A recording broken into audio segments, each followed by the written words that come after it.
बिस्मिल्लाहिर्रहमानिर्रहीम। स्टूडेंट्स, आज का हमारा टॉपिक जो है वो इंट्रोडक्शन टू सी प्रोग्रामिंग है।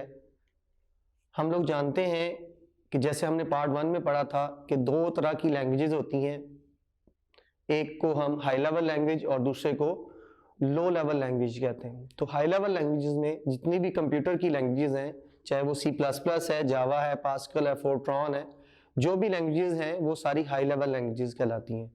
तो सेकंड ईयर में हमारे पास जो टॉपिक है वो सी लैंग्वेज है। तो हम लोग आज सी लैंग्वेज के बारे में कुछ चीज़ें जानने की कोशिश करते हैं।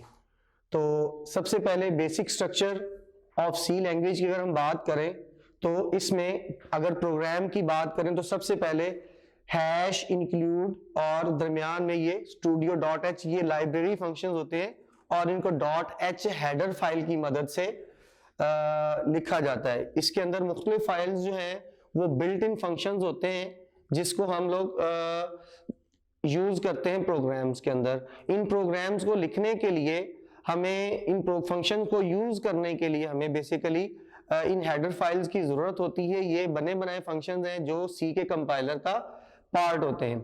इनको हम लोग जब भी हमने इस्तेमाल करना है तो हम इसको शुरू में उनको मेंशन करते हैं। मुख्तलिफ तरह की हेडर फाइल्स जो है सी के कंपाइलर का पार्ट होती हैं। ये हम लोग खुद नहीं बनाते बल्कि ये मैन्युफैक्चरर जो है जिसने सी लैंग्वेज को डेवलप किया था उन्होंने ये बनाकर प्रोग्रामर की हेल्प के लिए रखे होते हैं। तो ये स्टार्ट है हैश के साइन के साथ। हम हैश इंक्लूड का वर्ड शामिल करने के लिए है और शामिल किसको करना है, ये लाइब्रेरी फंक्शन को। तो ये सिंपल बेसिक प्रोग्राम का स्ट्रक्चर है। After that we use main function. Main function के अंदर यहां से कंट्रोल जो है वो प्रोग्राम के पास ट्रांसफर हो जाता है। तो उसके बाद जो है प्रोग्रामर का रोल खत्म हो जाता है। प्रोग्राम खुद ब खुद ही कंपाइलर इसको एग्जीक्यूट करना शुरू कर देता है। इसके बाद ये मिडल ब्रेसेस स्टार्ट होते हैं जिसको हम डेलिमिटर्स का नाम देते हैं। ये ओपनिंग ब्रेसेस हैं और ये लास्ट पर क्लोजिंग ब्रेसेस हैं। ठीक है, इनके दरमियान में जो कुछ भी लिखा होगा ये हमारी प्रोग्राम बॉडी कहलाती है। ये स्टेटमेंट एक भी हो सकती हैं और मल्टीपल स्टेटमेंट्स भी हो सकती हैं। तो ये बेसिक स्ट्रक्चर है हमारे सी के एक प्रोग्राम का। तो इसके 4 हिस्से हैं। सबसे पहला हिस्सा ये इंक्लूड लाइब्रेरी फंक्शंस को इंक्लूड करना है। सेकंड नंबर पे मेन फंक्शन है। फिर बॉडी ऑफ प्रोग्राम है जिसको डेलिमिटर्स के अंदर यानी मिडल ब्रेसेस के सेंटर में लिखा जाता है। और इस तरीके से इसके अंदर जो स्टेटमेंट्स हैं वो सारी की सारी एग्जीक्यूट होती हैं।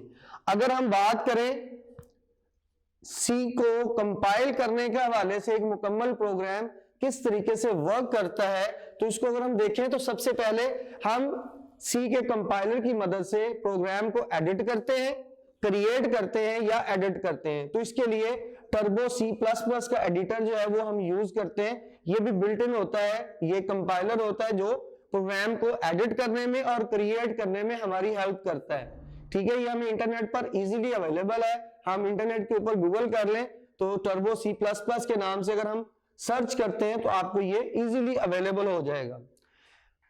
क्रिएट करने के बाद सेकंड स्टेप होता है उसको सेव करना। प्रोग्राम को हम किसी भी नाम से या प्रोग्राम जिस मकसद के लिए इस प्रोग्राम को लिखा जा रहा होता है उसी नाम से हम उसको सेव कर लेते हैं ताकि उसमें जो फर्दर चेंजेस की जाएं तो उनको हम लोग अंडरस्टैंड कर सकें।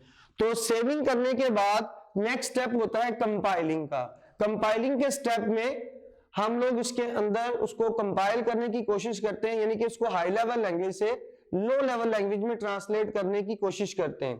तो ये मेन स्टेप है। इसमें जो एरर्स होती हैं कंपाइलर उन एरर्स को निकाल कर उसको रिमूव कर उनको हाईलाइट कर देता है और उन एरर्स को हम रिमूव करते हैं। ठीक है, और ये प्रोसेस उस वक्त तक चलता रहता है जब तक हम मुकम्मल एरर्स को रिमूव नहीं कर लेते। इसी तरीके से कंपाइलिंग करने के बाद जब कंपाइलिंग सक्सेस हो जाती है, जब तक मुसलसल ये एरर्स जब तक ये प्रोग्राम के अंदर एरर मौजूद होते हैं उस वक्त तक हम इसको इस प्रोसेस को रिपीट करते रहते हैं, ये बार बार प्रोसेस होता है।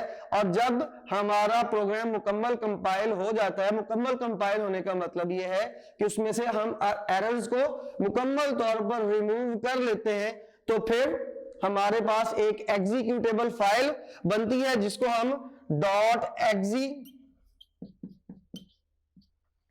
की एक्सटेंशन के साथ सेव करते हैं। इसके बाद कंपाइलिंग करने के बाद नेक्स्ट स्टेप होता है लिंकिंग अ प्रोग्राम। लिंकिंग में क्या होता है कि प्रोग्राम को समटाइम मुख्तलिफ पार्ट्स में डिवाइड किया जाता है। जब मुख्तलिफ पार्ट्स में प्रोग्राम को डिवाइड करके उसको, क्योंकि ये सी लैंग्वेज है, ऑब्जेक्ट ओरिएंटेड लैंग्वेज है, तो ये आप लोगों को मालूम है ऑब्जेक्ट ओरिएंटेड लैंग्वेज के अंदर हम प्रोग्राम को बाय पार्ट्स डिवाइड करके उसको बिल्ड करते हैं और बाद में उसको कंबाइन कर दिया जाता है।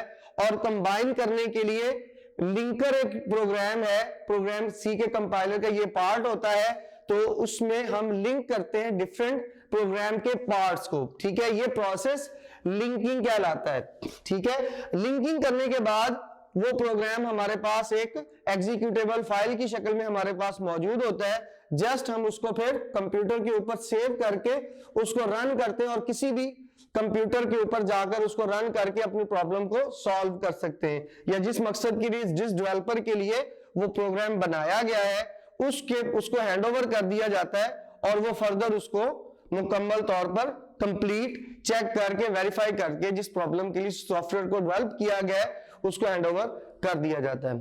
Thank you very much.